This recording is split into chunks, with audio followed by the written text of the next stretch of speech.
Muja, but my real name is Derek Muhanje. Kati nimusanyufu okumpa omukisa guno njogereko namwe.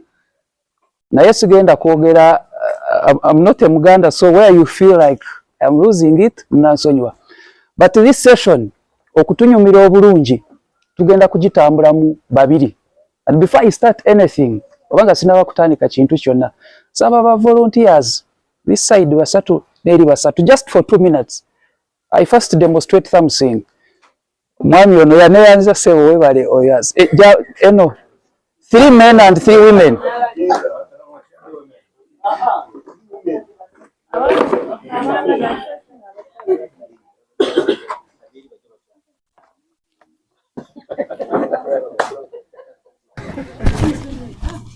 Three men, abami basatu, n'abakyala basatu.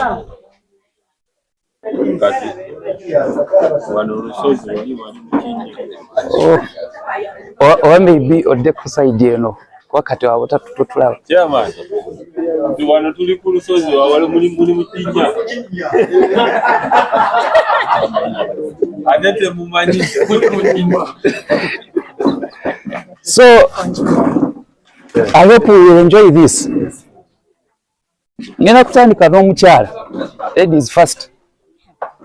It's okay, you can na ukanyimiriremo kati ekibiina mugenda tuyamba tuwulire response z'abasajja n'abakyala bano buli kyaddamu. Then after we can judge, we do that evaluation because this is a mental health session and we want to understand how powerful this can be. Mwami baraba bwe yadayogera yagambye nti when you come here you don't know the power it kyekisumulula and you will realize that enkya when you go to work vibe jojja wano because you came out and you met with other people. Vibe jogenda otambuliramu mu next week, the whole of tomorrow, actually starting today, it will be different from what you had the previous month. I think we can all agree. Psychologically, emotionally, and socially, some of us here now, we are feeling activated. Tulinga, but alinga ine kisumulizo kyataddemu once you come and converge here. So I want to ask a simple statement to these men and women. Ngenda kutandika n'omusawo Yvette. Musawo, how do you feel right now? I feel excited. How do you feel? I feel happy. You feel happy? Thank you. Pass it on to him. How do you feel? Good. How do you feel? Good, I feel good. Thank you. Sir, how do you feel? I'm asking randomly. They tell us how they feel. Yes, I feel high. You feel high? Yes. Are you sure you feel high? Yes, because... No, we want you to be, by the way, we want yes, you to be honest. Yes. You feel high? Yes, because when I'm at home, I'm one as an adult. Now here I'm with adults. I can laugh, I can do what, I can think about anything. Did you hear that response? Yes. He feels high, but at home he is low. You are marking what they have said, but you people want you to be honest. Mutuwe, the real feeling, just be honest. You feel good, you said you feel good. Now pass it on to him. I've asked them the same question. Okay. How do you really feel? Lugubrious. A little anxious. A little anxious. A little anxious. Yes. You can hear that? Yes. A little anxious. But I have changed the question. I changed only one word, and he feels a little anxious. Pass it on. Right now, I've just taken juice. No, I have not asked. Okay. How do you really feel?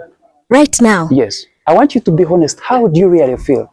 I've just taken juice. I'm happy, but a little scared standing in front of all of you. You hear that response? Yes. Okay, pass it on to her. I want you to be honest. Really honest. How do you really feel?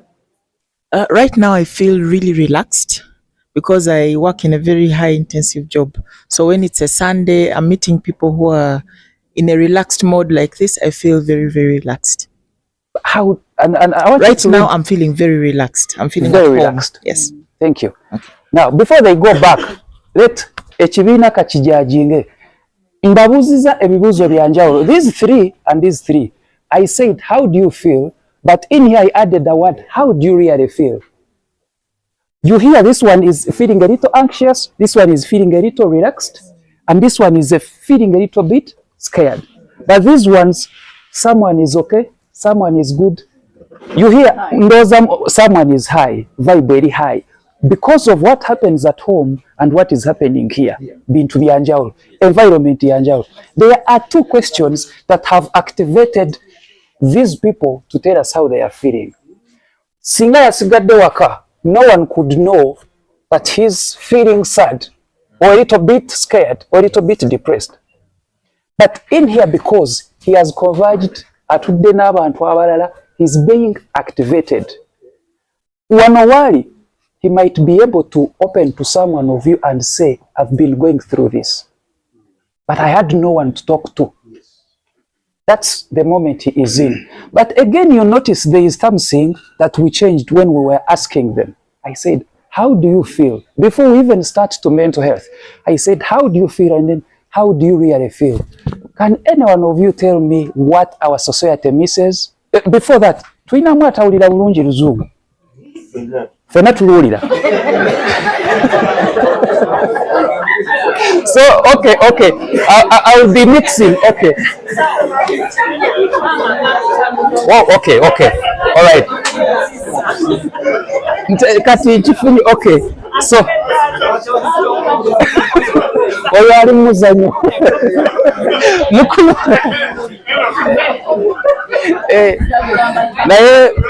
But he's cracking a joke. So olwembeera nti twandibaamu n'abatawulira bulungi Oluzungu, ngenda gezaako kyensobodde kyesitasobodde akiwulira obulungi mu Luzungu anyambeko.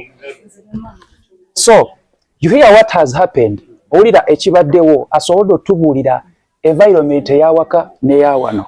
Now, could anyone waliwo asobola okumbuulira oba okutubuulira missing element between the conversation these 6 people shared with us,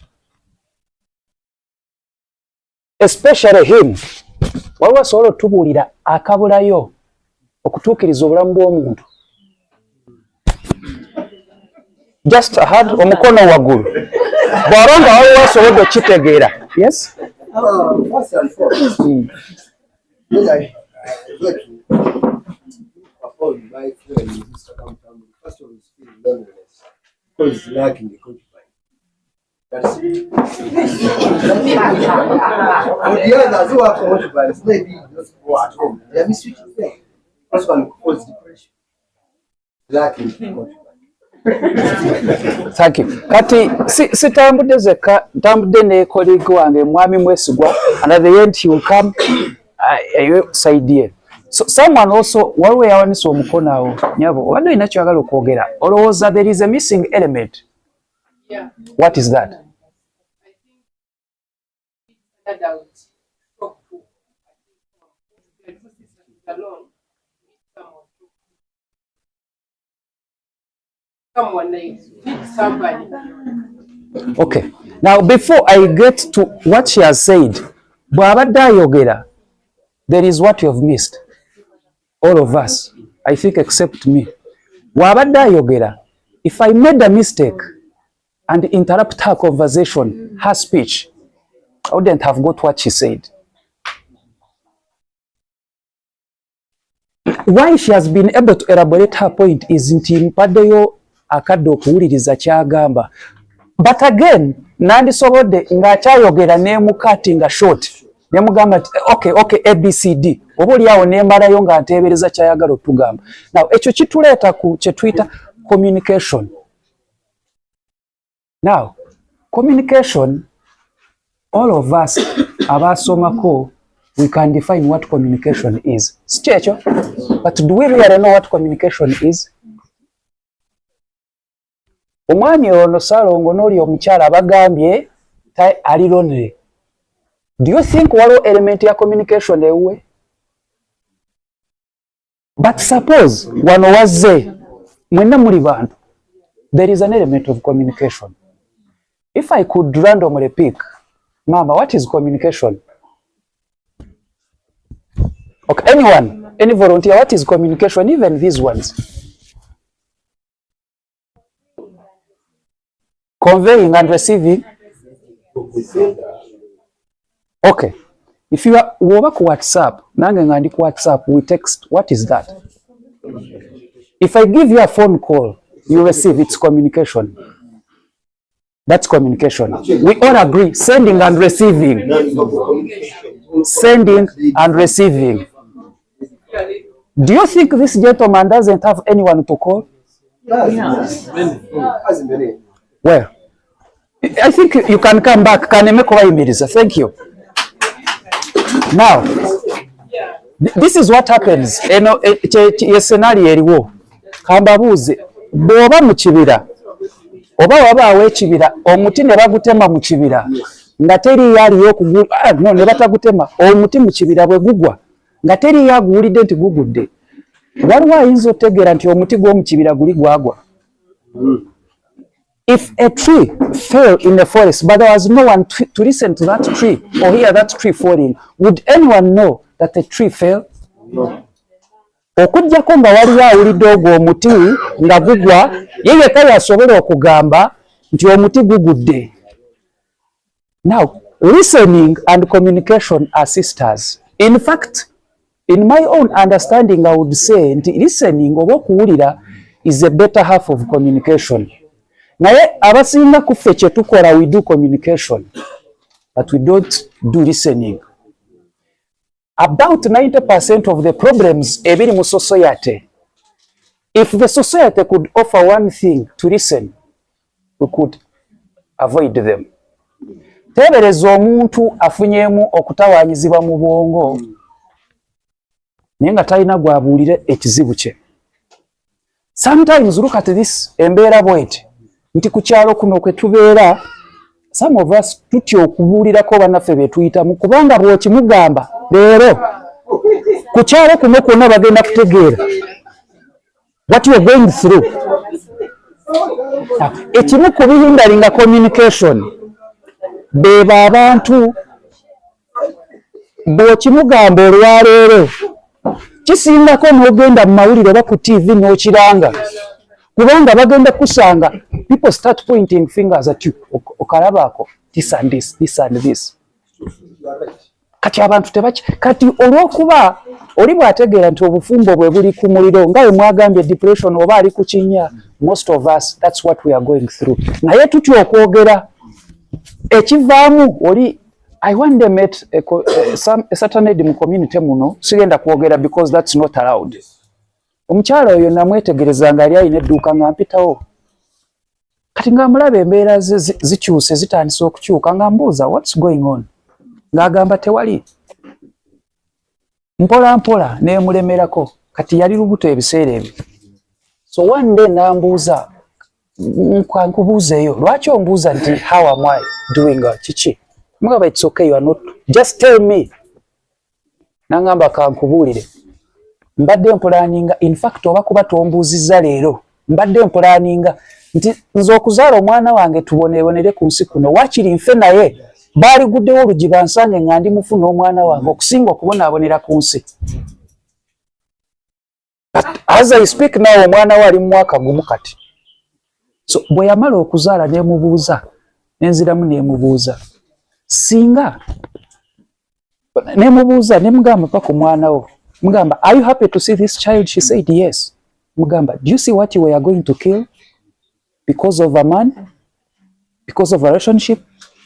But what was happening, teyafunangayo omuntu. The first question ekyeyaŋŋamba yambuuza nti mu nsi mukyalimu omuntu asobola okutuula n'akuwuliriza ng'oyogera ebizibu byo? I said yes. We did say it. I was about to commit suicide. Baligenza okugulawo ne bansanga nga nfiiridde mu. She was like okumubuuza olunaku olwo how are you today was like a trigger. Naye mba kubanga saalemerako ng'amubuuza buli lunaku kuba nagenda okulaba ng'obulamu bwe si omuntu gwe mmanyi bulijjo. I was able to see that waliyo eddoboozi, the unspoken speech of voice. Lwaki njogedde communication? For us tufa nnyo ku bino bye tuwulira. What you have not said does not exist. And tekibangawo. There is a Greek philosophy they call Stoicism. Operatingira ku principles nga ttaano. There is virtue, there is reason, there is indifferences in between events, then kuliko self-control and endurance.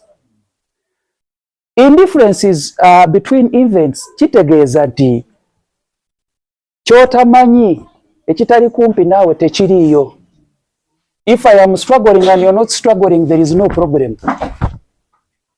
If you understand it the other way. But that's not what stoicism means in to say.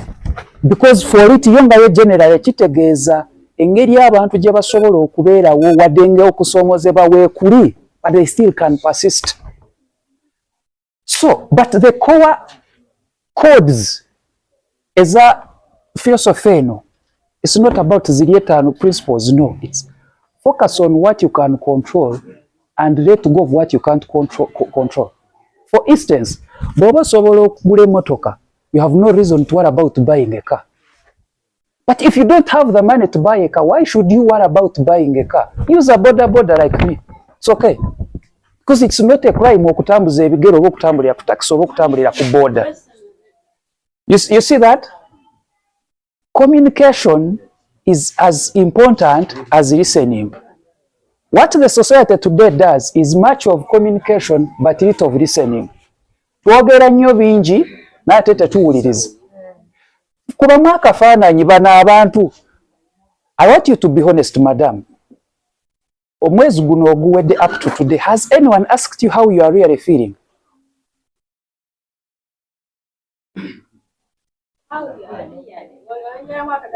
Yes. No, someone can ask you how you are feeling. But do you know what that means? How are you? Do you know what that means? It can create distorted communication. Because when you ask me how you are, nsobola kugamba ndi bulungi, saagala kunyonyera kiddako. But beng'atako kali akagambo, mwena nga muli wano, weewa obuvunaanyizibwa. When you're checking on someone, even if it is WhatsApp, don't simply say, how are you? How are you really? It means weetegese okuwulira oli kyagenda okugamba. By the way, sometimes there are people abakutuukirira naye ekizibu kye ne waba talina ssente nga zaayagala nga ze zimutadde ku pressure, takwagalako ssente kuba niwe yandikusabye ssente tozirina. You just ayagala kumugamba nti it is okay, it's well. Naye n'ekyo nakyo community yaffe tekirina, society yaffe tekirina, eggwanga lyaffe terikirina, ensi yaffe tekirina. Awo we tuli. Sometimes communication eno goes beyond what we hear or what we say. Nti oba okwogera kusukkako ku bye tuwulira oba bye tutayogera oba bye tuwogedde. Ekyokulabirako, bwe ntuula wano ne mwami balaba n'ambuuza nti oli otya, immediately nsobola mugamba ndi bulungi ssebo. But the way I express my facial expression, bw'aba asobola if he can tune to my facial expressions, kisobola omulaga nti waliwo kyesitayogedde ekiri munda naye nga teye ensonga enkulu. So the core is not that I am fine, the core is what I have not said. But tetutwala budde kuwuliriza ekyo. Awo kanveewo katudde ku mental health. Now I have this I wrote nekiyita mental health in Uganda and unpackaging societal and familial challenges. Then introduction is on mental health landscape in Uganda. Now, for instance, today about 15 million Ugandans are struggling with mental health challenges. That is the record. Sigamba nti bonna baweddeyo. No, we are talking about what is recorded or what is statistically known. Now I sat down, I said, kati kiki kye tuyinza okukola okendeeza ku budde and also moving away from traditional practices nga tukozesa technology. I innovated this app. Nti osobola ogidownloadinga ku simu yo. Confidentiality and privacy now matters. Anytime, anywhere you can speak to us. Ng'okozesa esimu yo with its features ezigirimu. I'll talk about this at the end. But I wanted to reach at something. Muno mwokka mukasanga nti I've ever got around 3 calls z'abaana abawala. They were not boys, they were girls. All of them reported suicide. The last one ye kye yagamba nti nsingako nga nfudde. Yali mwana muwala, nsingako nga nfudde. And when I insisted, he said, "Lwaki temundeka nenfa?" And that one, yasalako communication, nali simanyi wabeera. Meaning, abaali okumpi naye, none of them could pay attention to what was happening to this young girl. And ekyo kye kiriwo olwaleero. What's happening today over, like, if you could ask, so what is mental health? By the way, what is mental health? Ngojjeko okutegeera nti mental health bulwadde bwa mutwe oba bwa bwongo oba butabika biki. What is mental health? Who can tell us what mental health is? She's in a medical profession, she knows, but still she can help us. What is mental health? And anyone else? Nyayo definitions nga satu. What is mental health? No, you can go first. Anji njaka mubifuuze wano mpulira mu lulimi Uganda mpulira abantu bagamba yavuddeko. You mean you are one of the normal line. Ogenda ku line endala. Avuddeko ekyo kimu. Musawo, what is mental health? A state of well-being. Well-being, I think, daily function. Good one. Eyokusatu. Last one. Well, yes, thank you. Embeera y'obwongo. Now, do you hear interesting thing? She said, abantu bagamba mbu avuddeko. And that's wrong. Gwe, nange, fena tulina mental health. Are we mad? But actually, psychologically, fena tuli balalu. Ekyenjawulo ekiriwo is level of madness. Yes. No, kumwe ani atakubangako omwana ng'oli muzadde ng'akunyiiziza. Anomala ne weebuuza kiki ekibaddewo. N'obukuba bubi. Si bulalu. I'm not saying that is madness. I said psychology says nti fenna tuli balalu. Naye what the difference is the level of madness. Okay, kamba ekyokulabirako ekirala. Tosangangako omuntu ng'avuga emmotoka naye ng'ayogera yekka. Nali ngenda, I was driving going to Kiboga. Omusajja yali yekka mu mmotoka. Nalowooza nti ali ku simu katantomeze atagalira mu kkubo, nindowooza nti ayogerera ku simu kati nenvuga speed muyisa yali agenda gwa mu lukulula nange ejja. Kati we namuyisa nga ndowooza alabika ali ku simu. The guy was talking alone in the car. And he was driving. Olose ekyo kamba ekyokulabirako ekirala kumwe teriyo yali abaddeko ng'atambula n'ayita awantu naye n'atuuka mu maaso ne yeebuuza oba yayiseewo oba tayiseewo tekibatuukangako kati tugambe nti muli balalu. No, you are not. So someone says ng'aba avuddeko, that's not the case. Mental health basically means our psychological, our emotional and our social well-being. Engeri gye tuwuliramu, gye tulowooza, gye tweyisaamu, ebyo ebisatu bwe byeggata mu ngeri enkyamu embi oba ennungi bisobola okukosa how we interact with others. For instance, mental health eyo essaawa eno bw'ofuna ekikutabuddemu esobola okukosa how you interact with others socially. Why? Because emotionally and psychologically you have been affected or are being tortured. Omuntu omu asobola okubeera ng'alina ekimutabuddemu, omwana oba omukyala n'amugambako ng'alina kyamubuuza n'amukuba oluyi. It has affected, psychologically you are affected by a financial crisis you are going through, and it exhibits physically by slapping someone. Ekitegeeza nti your social well-being eri affected negatively. Naye ate okutegeerako okw'obwongo bwe kubanga kulamu nga tekulina kikusongooza, you are able to contain yourself. Yeri principle eya stoicism gye tugambyeko self-control. But sometimes you can lose yourself. You get that? But the difference comes in on mental illness. Now, ono kyatugambe kyandibadde kya mental illness. Today kyovera abantu boyogera ku butabika, people think you're talking about mad people. But is that the case?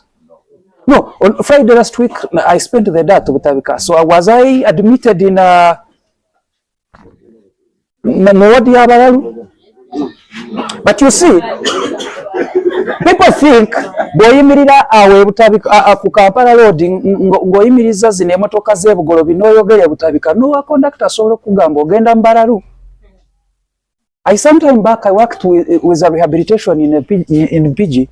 When natukanga ku stage ya border egende eyo nali simanyi nabuzanga ekyalo gye ngenda nga tebamanyi abavuzi ba boda okutuuka omuntu omu we yaŋŋamba nti ogenda mbalalu. So I was like, kati bwe natuuka ne mbuuza yali administrator w'ekifo ekyo ne mbuuza erinnya ly'ekifo kino babayita balalu oba omusajja n'aŋŋamba nti abantu b'oku kyalo kuno bo bamanyi nti eno tukuumirayo balalu. The community was never empowered, was never told nti bano abantu si balalu. Kubanga eyo eriyo banyinaffe baganda baffe bakitaffe.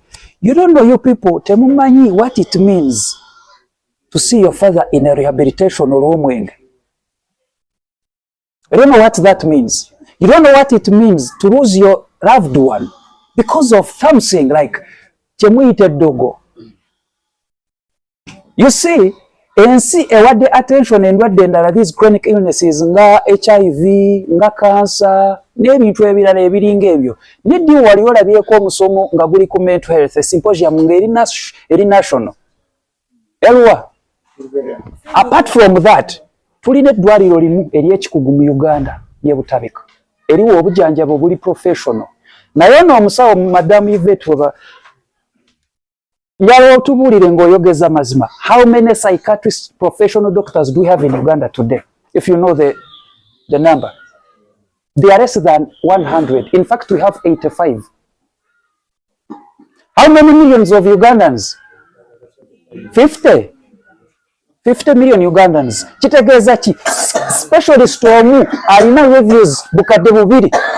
If we sent buli omu afuna obujjanjabi obw'ekikugu. But let me tell you an overwhelming fact.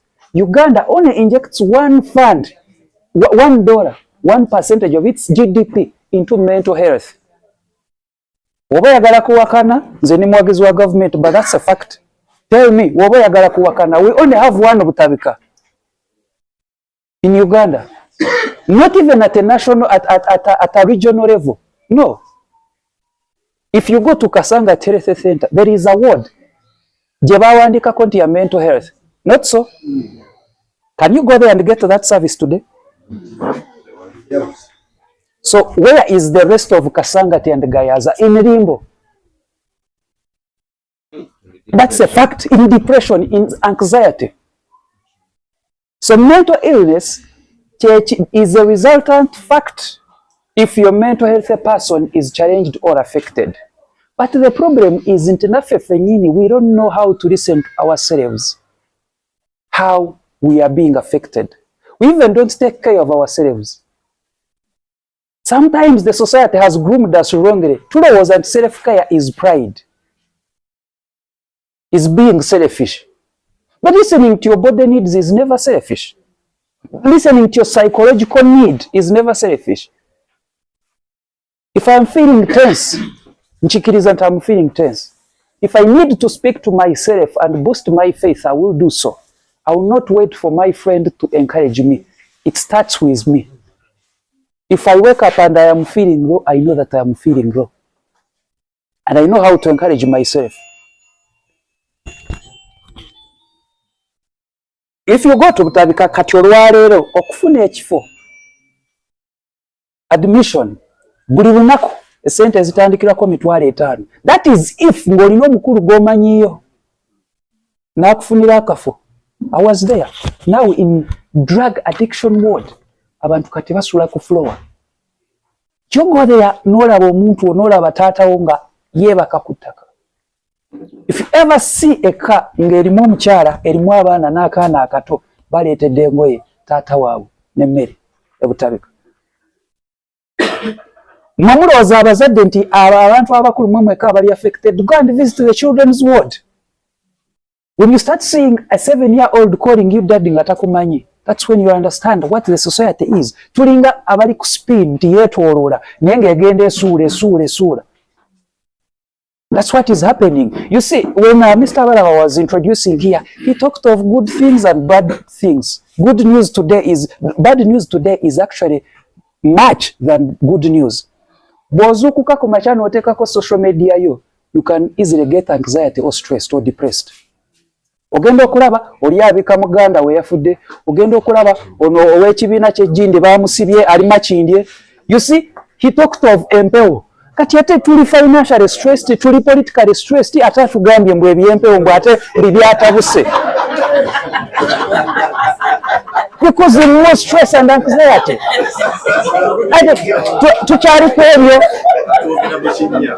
ku ebyo ng'ate weegendereze mbu bw'oyambala lwetyo oyinza okusibira makindi.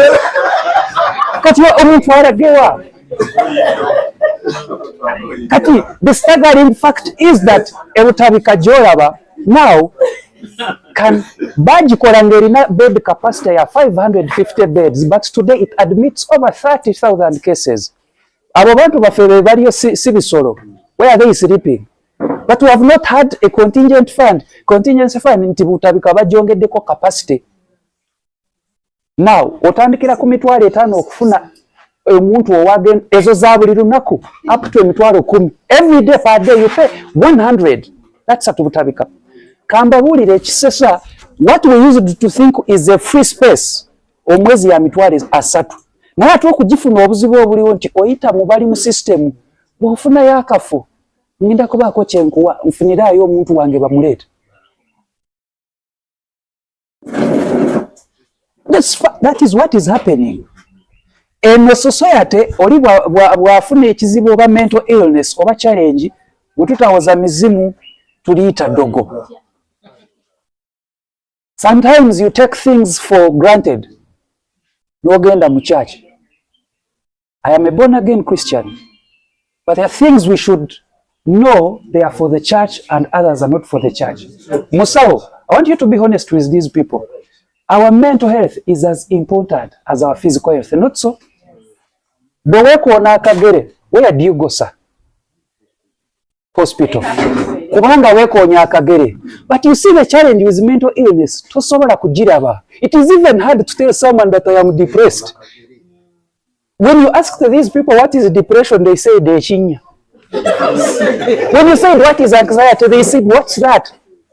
Sometimes people don't know what to do because they even don't know what's happening. How do you tell someone that I have a mental health challenge? When your child has developed a need, a concern, tulowooza mangu nti omwana wa change, but the kid is losing it. His academic life is being affected and you think he is losing it, he's being playful. He's withdrawing from others and you think he's being funny. But it gets to a point when you bury a relative or a child because of drugs, you start understanding what it means. Parents, njala mbagambye nti today tuyina ebisiyaga mu maka gaffe more than what the records show at the national level. If I would tell you that even girls are now using drugs through their private parts, you say, you're saying, that's the fact. You see, ebino ebiragalagala bw'obinywa ng'obiyisa mu kamwa nga tutudde wano, anyone can hear you. You see, anyone can hear you. Now the vibe they talk about is not the vibe you know. Are in a medical profession, you people are reaching a break-even point. You have started to diagnose things that do not exist. I want you to be honest with us. Teri yo muntu lwe yali azze n'akunyonyola ekintu nga bwe yasoma naye n'obula n'ekyokumugamba nga tokitegedde n'omugamba funa painkiller. So what's painkiller going to help this person who says, and by the way, she's right, because even me, eyaze mu maaso g'omusawo mugamba musawo mpulira bwete ekintu kijja wano ne kidda wano nange kennyini sobola kunyonyola kye mpulira. That's how complicated mental health challenges are. Let me tell you, to be honest, about 70% of diseases you're treating us are not physical, they are mental based. But if we don't attend to our mental persons, they can culminate into physical. For instance, if they told you that you are HIV positive and you lose yourself, you'll be their patient soon. You'll be their client soon. It is okay, it happens to everyone. It's okay, life goes on. Yes. Life goes on normally.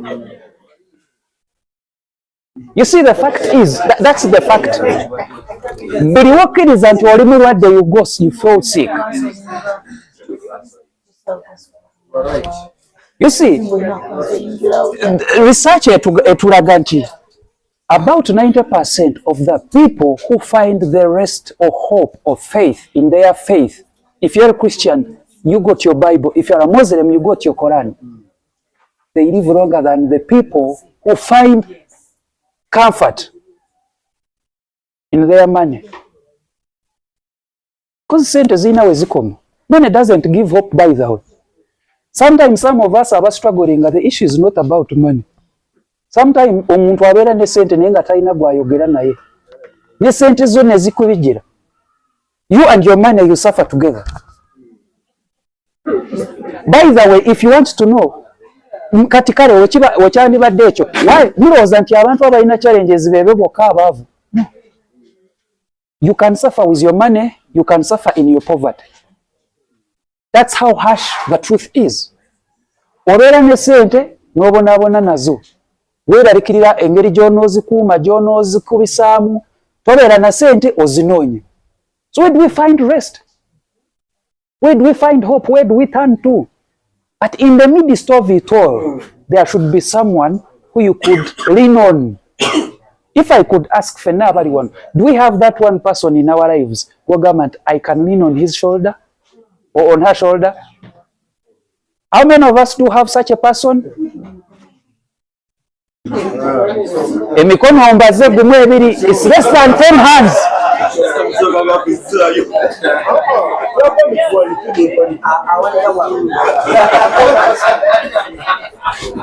How many people can you say, if I call on her, even if she doesn't give me money, she will listen to me?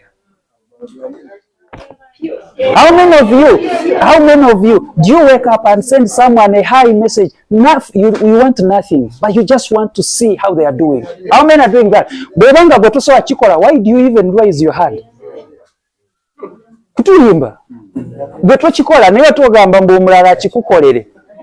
Give back what you want to receive.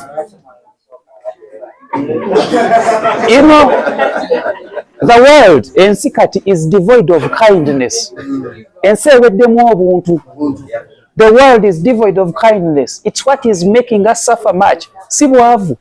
If we were poor, but we were concerned about the welfare of each other, we wouldn't be having people who have lots of food stacked in their dustbin and fridge. But the neighbor is sleeping on an empty stomach. And then on Sunday you go to church and say, praise God. Which God? You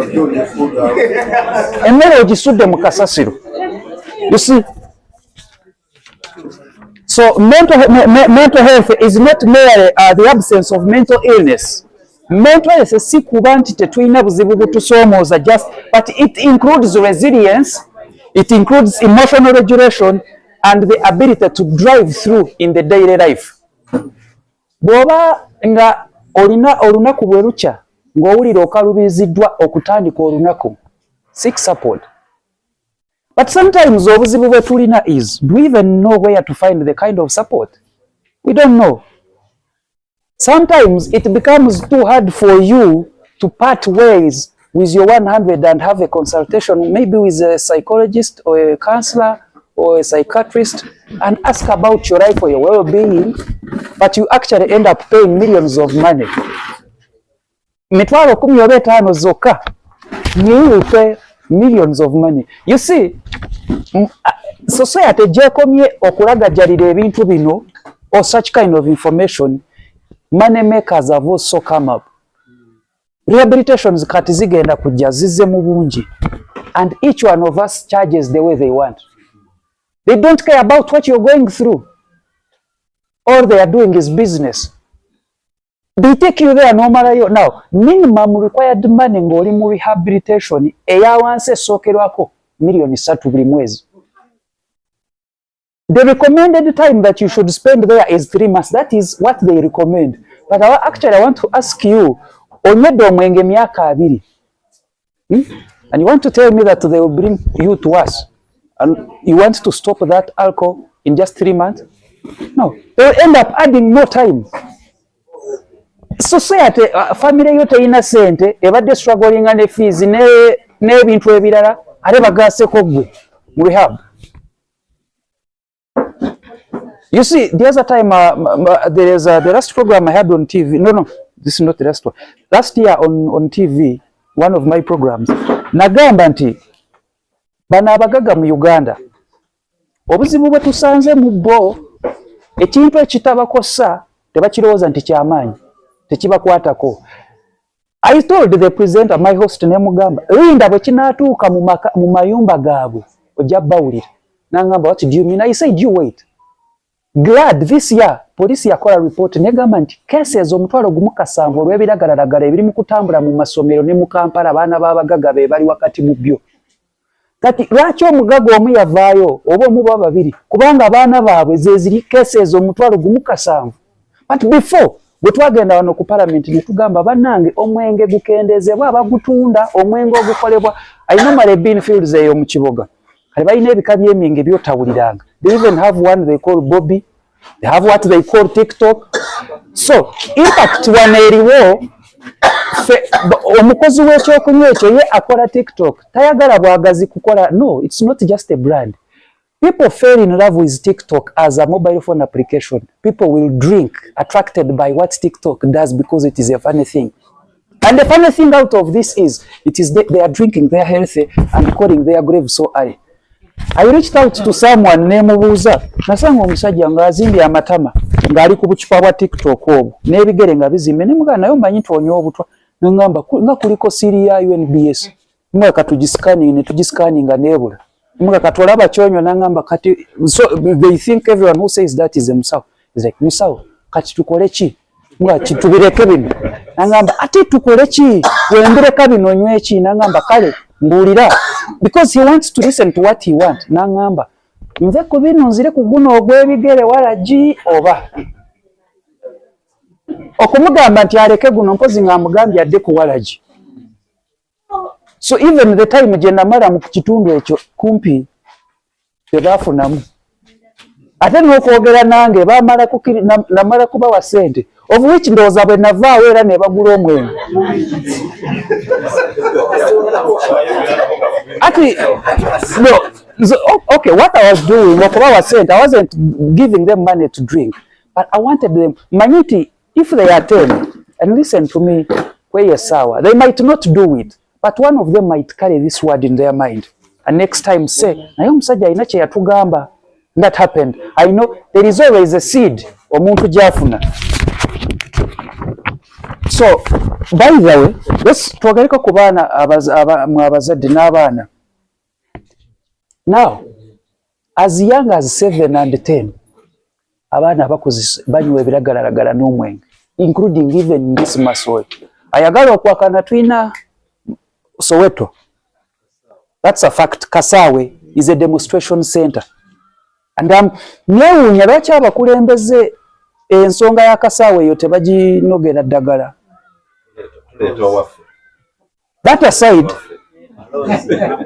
ebiragalalagala wakati w'emyaka 13 ku 17 and go up to 23 surpasses level y'abantu abakozesa ebiragalalagala nationwide. Buli mwana abaana 5 boosanga 2 ku bo they use drugs or do alcohol. 4 out of 5 have had these challenges with their mental health. Omwenge guno oba baana oba bantu bakulu can both be a way of as a coping mechanism but at the same time as a mental illness. kubanga gukuleetera okuvaako ng'omwami ono kyagambye. If you're using drugs or alcohol, that's the fact. You see, you parents, you have a common mistake that you always do every time, every year, every term. Muleka abaana bammwe, abasomesa be mulekera abaana, they also have their own concerns and families. You want them to impart school knowledge in them, also shape them. But you see, omwana takuzibwa na magezi ga kusomero gokka. They also need to develop their own abilities, their own capacities. Omwana olukoma okusomero genda mu holiday package, genda mu work. You see, and we have this common education system of our country. To be successful in life, you need education and good marks and good grades. If you don't pass high, you have no future. By the whites or the foreigners who brought that kind of lie and started teaching us Bachwezi, because you know, they omwana nga muto basobola omulaba kyasobola n'akula nga ekyo kyokka kyaliko. That's what is happening to, we are crippling the next generation. And then we have had this age of social media set in. You see, even the P7 candidates, then there is social media. What you don't tell your children, social media will tell them. What you hide, the facts you hide from your children, social media will not hide. And we have TikTok. Mwagala bate mwagala omwana ali ku TikTok akusinga okutegera and reasoning 10 times. Mwe bamanyi mu masimu temugamanyi bali abaana babasinga ogategeera. Kyotamanyi musimu yo omwana amanyi wekiri. And that is how funny we are. Let's just look at self-care and emotional honesty.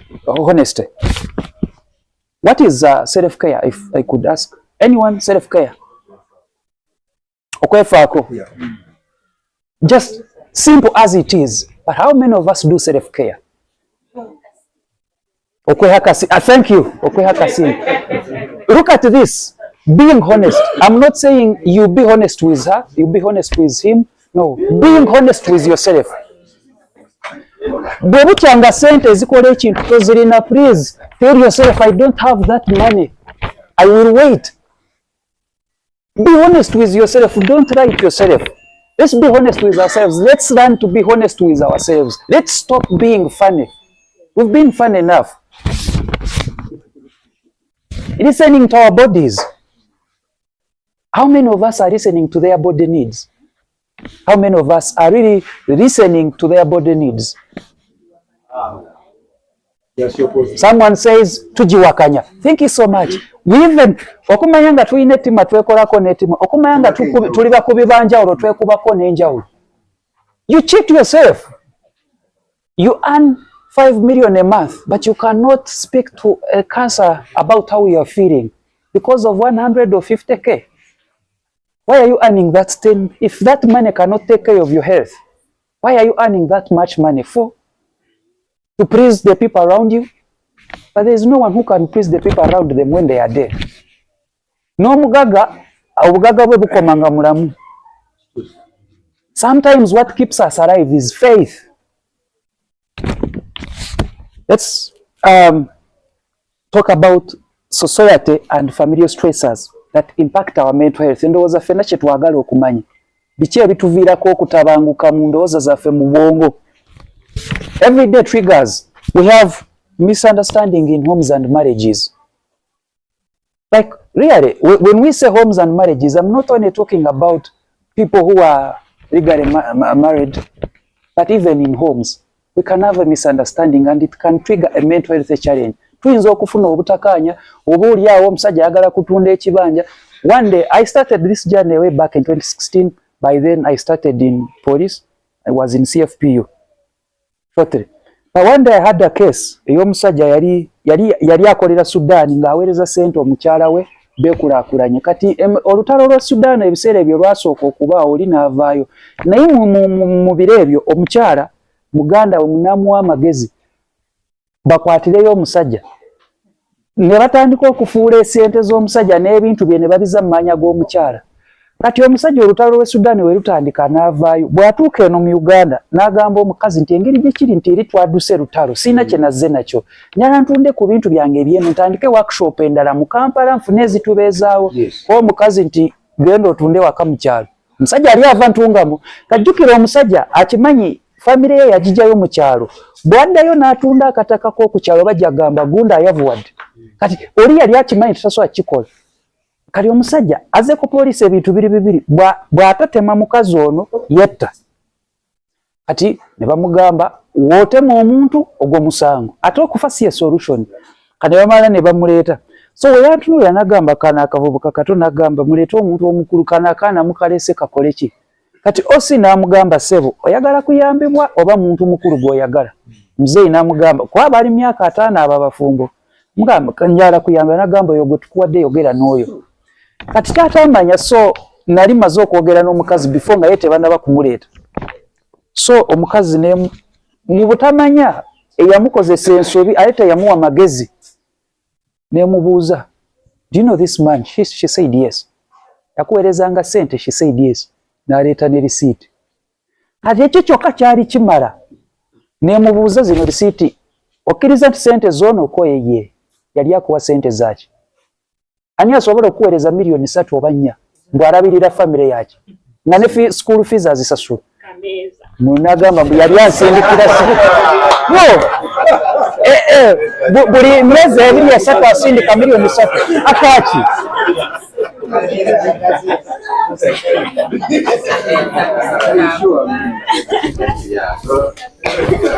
kati ekyavaamu tugenda okulaba ng'omukazi asirise do you know this man she said yes do you accept do you agree nti sente zino zavanga wekoyeye zaali zaki tayogera mulimu gwa sente gwe bazisindikiranga okukola naye atakkiriza nti musajja yaziweereza kati ate akyayogera nti alina ebyobugaga automatically kati kugenda probation officer ku district kwa kati baali si ba police kati nga it was beyond baddire ebintu byono byakyusiza mu lukujjukujju babiddize nnyini by'omutuufu but the man was threatening omusajja n'amala n'angamba mulenzi mbadde nkujooga nayo nyambye okutegeera amazima so that's what is happening misunderstandings and unresolved conflicts can breed resentment and emotional withdrawal ogenda okulaba omusajja atakyayagala kukwatagana n'abeewuwe ekyo kitandikiriza mpolampola byebyo bye mulaba ku mawulire ono omusajja weebweyogerere n'oyo weekagundi ebukasa eyaddira famire ye n'agikumako omuliro that's what is happening kasita obawo unresolved conflict you people kinandisinza okusaba newe nandirekedde nga wano okwogera nti each one of us should ensure nti tubeera mu mirembe n'abantu be tubeera nabo not only those you live with in the house but even those you work with ne ku kyalo omanyi okuyita ku kyalo okwozaalibwa nga komando because you know you have a rango so then relationship breakdowns so loss of trust and companionship if there is anything that hurts kyekintu ekyokubuulira ekyama ky'omuntu omu n'akibuulira ekyalo that is the worst thing that should not happen to any one of us to trust someone also for some time n'okizuula nti actually that was your enemy that you gave yourself to them and you realize nti oyo ye mulabewo nambeemu you have had people say abalala bonna bandinkoze ekyo naye si gundi teyandibadde oyo mukiwulira ekyo omuntu wayogerera ekigambo ekyo sometimes you hear people say bwenfanga oyo gundi talinyanga wano no sometimes we forgive those people balina ebintu byabwe biva bwe tutamanyi then we also have workplace toxicity some of us we are about to resign osobola okusaba omulimu ng'ogwagala n'omulimu ne gukufuukira ekizibu ne gukufuukira omulimu there is unrealistic expectations there is lack of recognition omanyi okukola nga tebakusiima gyoli be bakusomesa that can erode self worth by the way ekyo kimala okuba nga kikumalamu ne kikuweebuula then there is also substance abuse okukozesa ebiragalalagala n'omwenge can be both a way a coping mechanism also a mental illness as a sign of mental illness okulaba omuntu ng'anywa nnyo omwenge ke kamu ku bubonero nti alina kyayitamu oba si ekyo ekimuleetedde okunywa omwenge alina kyagezaako.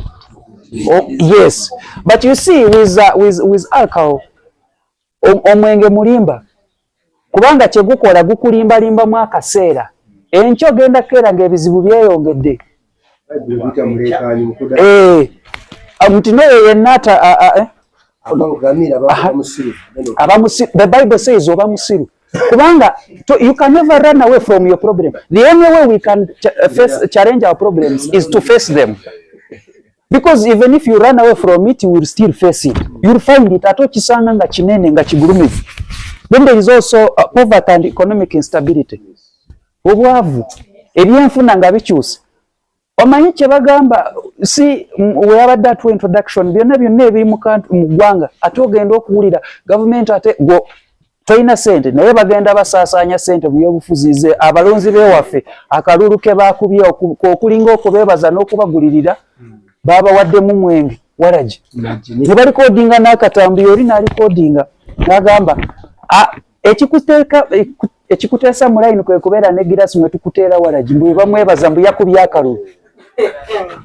You see, they have billions of money to waste and buy people the alcohol. Nze ngende nkuba akalulu nkakubira oyo newaba wa family sikamukubira.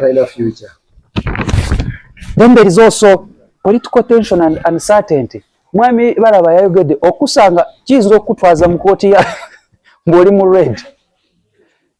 Oba si ekyo okwogera nti nze ndi ekyo kikutwaza. You see, you never know who is going to disappear next. Or you never know who they are going to take. Sometimes chovola bangamba ebintu ebimu tugezengako okubyewala we tuba tusobola. Woba wagira mu kyama omanyi gwoyagala okulonda. Why would you die because you love so and so? Befiirire lwaki famire zaabwe zo tebazikuba mbooko nabo batwaleyo abaabo. Then there is a negative to news. There is negative circles on social media overload. Yes. Olwaleero social media eno eriko ekintu.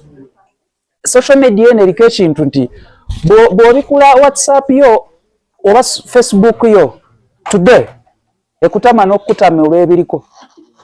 You literally can find some sense on Facebook or TikTok. People have trained their kids to abuse our leaders. Content. The other day we saw that boy who sat on the top of a taxi and was drinking. What was he promoting? Nonsense. Even to but we are not supposed to consume all this. This is just trash. If we can know how to balance, government to be vehicle, but we should know how to use them.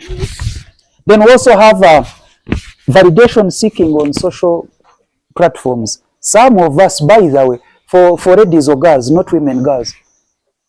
You see, when a girl posts a photo of themselves, they can get about 100 comments and 1,000 likes. You see, but when you post something like, it's okay to be not okay, you may not even get one like. Omuwala bw'apostinga ekifaananyi kye nga tekuliko wadde caption n'egyo afuna comment 100 n'afuna likes 100. Naye bw'opostinga ekiga statement emu bweti nti it's okay to be not okay, tofuna wadde n'omu akuddamu. To be not okay.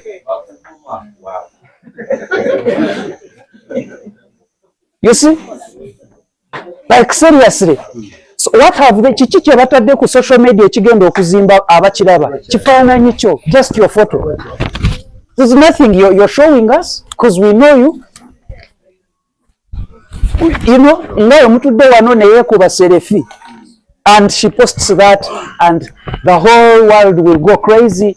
They are saying cute, cute, cute, and they get that validation and they think they are cute. No, there is no kind of cuteness on social media. That's a lie. If you are never cute physically, you are never cute, even if it is WhatsApp, even if you use 100 filters. Then we have societal pressure and unrealistic expectations. Sometimes people get married because so and so got married. Sometimes omwana ayinza ogana okufumbira okuba mukwano gwe ku kyalo bamusasula ente 8 yayagala 10 asingeko. Sometimes parents say togenda kusoma kino mutabani wa gunda asome kino nawe olina okukola kino. You force them and that's wrong. Trust issues and gossiping twayogedde ku lugambo n'okwesigangana. Omuntu okumugamba ekintu kyo wakiri kisinga n'ofa nakyo because you know you will have published it in a new vision. So it doesn't make sense. Let's mangu tuogere ku gendered dimensions of mental health in Uganda. So men are disproportionately affected by depression and anxiety and major stressors in Uganda. Why? Omanyi eriyo bulimba ensi yatukuza, society yatukuza nti abasajja tebateekeddwa kwogera. When women have issues, they run to men. When children have concerns, they run to men. But who do men go to? Nobody. And what's going to happen? You crash. You see, ne computer netuka ekiseera ne crashinga. Ne simu e crashinga. Olwate omuntu. You can simply crash. So, mungeri eyo wawe tulabira nti obuzibu ekizibu kyazze. Let me tell you, ladies and gentlemen, in Uganda, I think mu Africa abasinga okunywa omwenge. Nti kigambidwa mu statistics nti abasajja abanywa omwenge mu Uganda kyandibanga buli lunywa baba banywa liters nga 16 ez'omwenge oguliroko ogutalina nti gumanyikiddwa mu mateeka because they even don't have money to buy these hard liquors. People who drink in Soweto, do they really drink something that is normal? They drink poison. So we have high alcohol dependency in Uganda. Then we also have suicidal ideations. Ziri common mu basajja. Buli wawulira cases 10 zabo abese 8 ku bo basajja. The society is to blame. Look, clinical tendency sawe no gwegezo ite wali eri mukasawe wa mwami Kiwanuka. Wali eri this compound up there. Chiboka. When you go there, no it a camp. Let's come and talk about mental health. Women will be 100, men will be 40. That's the bitter truth. But when you lose yourself, you can't look for their food. But equally, these cases do not discriminate. Women are challenged, are affected. Children are affected. I want to tell you, like, seeing gender-based violence is affecting anyozikosanya abachara. About 32.2% of Ugandan women battle with persistent depression. Esawe nongatuze mu byamazima. If we asked you one by one, one on one, women will report about being depressed more than men. Just right now. We are not tuli. But that's a fact.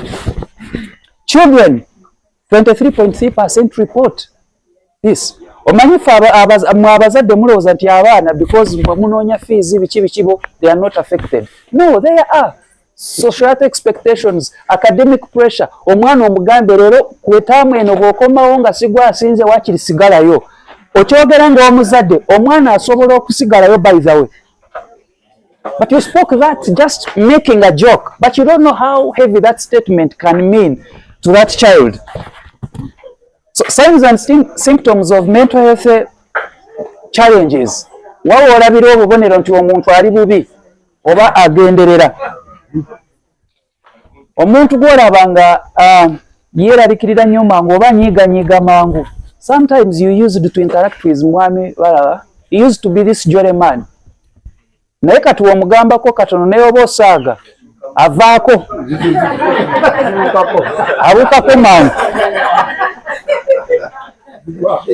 You look at this gathering eno gye mulina. By the way, mwogedde nnyo ku kigambo mufaayo okukebera ku muno. When you see someone eyabeeranga one of the people who never missed such activities nga takyalabika buli we mukuŋŋaana ng'ate mulamu ng'ate ku kitundu kwali mwebuuze what's happening.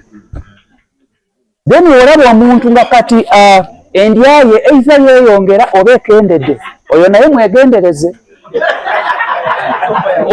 Oba si ekyo n'omuntu yeebaka nnyo oba nga takyebakirako ddala. Ekyo nakyo kabonero nti waliwo ekizibu. Then olaba omuntu ng'akoowa mangu fatigue. and lack of motivation. Ebintu ebyakuwanga essuubi byawaga yagalanga okukola tukyagala genda oba ku ssomero oba ku mulimu gw'ozuukuka ng'owulira ng'okwoye oli nakugamba leero mpulira sirina maanyi sigenda kukola. Out of nowhere, out of blue, someone starts isolating ng'omanya something is getting out of hands.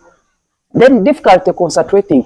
Wali obaddeko awo ng'oyogera n'omuntu ng'ogenda owulira statement gye mbaddeko agivuddeko n'amala n'akubuuza mpozi tubaddewa? Ng'omanya omutwe gwo gulina we gukyadde.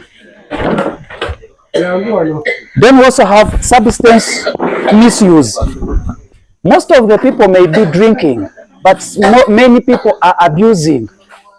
The issue may not be necessarily on drinking alcohol, but misusing alcohol.